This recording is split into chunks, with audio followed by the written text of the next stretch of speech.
Hello there and welcome back to another edition of the Hot Lap Classic Remastered. This time we're taking a look at the 1999 Ford Ka.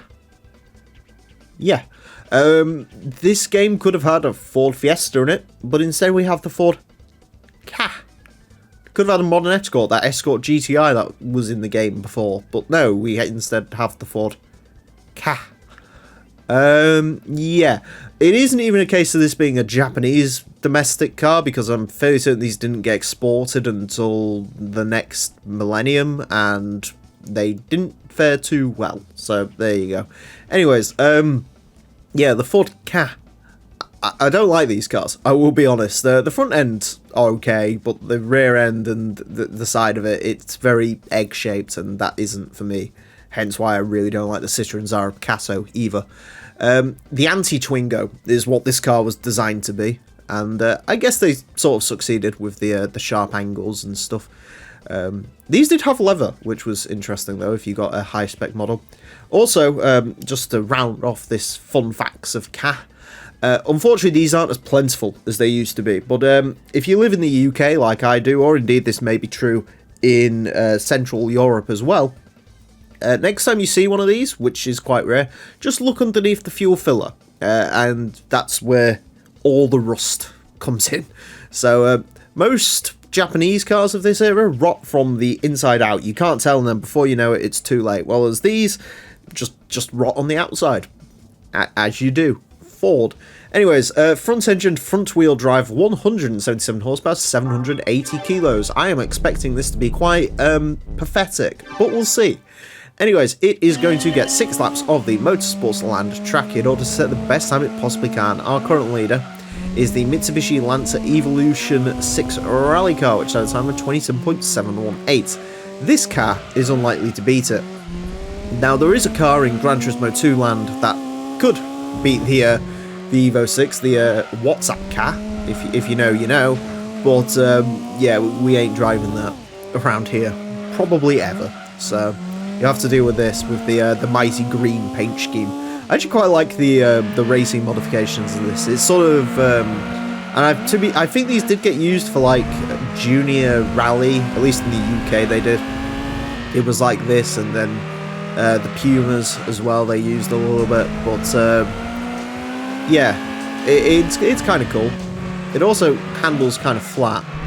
It actually doesn't drive too bad, this, actually, I will be honest. For I mean, obviously it's got no power, but it does feel very, very lightweight. And it's 32.244. So this has the sort of same power as like most key cars, and actually most key cars way less than this does. But this seems to be quite... What's the quickest key car we've had? The Subaru Plio. 32.077. So if you can beat the Plio, that's quite an achievement. Other cars like this, it's quicker than the Fiat Cinquecento. We haven't had the Lupo around yet, but I'm not expecting the Lupo to be particularly quick. The Polo set a time of like a 32.3, and the Lupo probably is going to be a little bit quicker than that because it has race mod, but not by much. No, I'm actually, like I say, the handling of this is incredible. For a track like this, it really is very good. This is like one of those cars which should the Hot Lap Classic, you know, if you want to remake this track in Assetto Corsa or whatever, and do your own version of it, I won't be doing that, but if you want to do that, and you drove the Ford Ka around here, over like something like the R34 Skylines, the Ford Ka would probably be quicker, because it's just more usable around a track like this.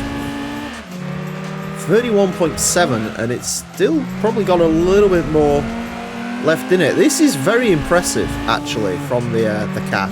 We haven't had too many Fords go round yet. We've had, the GT90, which was incredible, the RS200, that was incredible, the Focus, that was quite quick, so it comes from a pretty established sort of lineage, if you will. The Ford's not doing too bad around this course at the moment. There was also one of the Mustangs, but that's a different kettle of fish. Definitely lives up to the term buzzbox, this. It does buzz a lot. But no, it's quite a good little car, this, actually, to be fair to it. To be fair to the cat. The unfortunate bit is when you drive this, you have to look at the rear end of it, but that's not bad. It's pretty consistent as well, to be fair. I think there is a little bit more time in that. You could probably get this to like 31.5, realistically, which would be quite cool. But yeah, not a bad outing. And like I say, that is 0.2, 0.3 quicker than a key car, so that ain't half bad at all. The time doesn't say it, but I do think there is probably 0.1, 0.2 in there. Realistically, obviously the sector times don't say that, but yeah. I mean, to be fair, 116 kilometers an hour for a car with 170 odd horsepower as well ain't half bad either. Yeah, pretty good. 31.7. What is it? 31.775. Very important we get all the numbers there. 31.775 places it into 164th place. It goes between a 1983 Toyota Celica and a Shelby GT500, which doesn't tell you a lot, but it isn't very far off of the Peugeot 306 and the Dodge Avenger. It's quicker than a Lotus Elise. Cry. Quicker than the Honda Integra, Nissan Almera, quicker than Subaru Clio, which we mentioned, quicker than a Toyota MR Spider, quicker than a BMW 840 Ci. It's quicker than a lot of other cars, to be fair. The Nissan March, which was a very, very quick car for its size, to be fair, is only about 0.2 quicker than this, so yeah, that's a really good showing from the car. Yeah, unfortunately you've had to look at it this entire episode, but still, good showing. Anyways, that's it for this episode. Thank you all very much for watching. Join me next time when I'll be driving something completely different, and until then, farewell.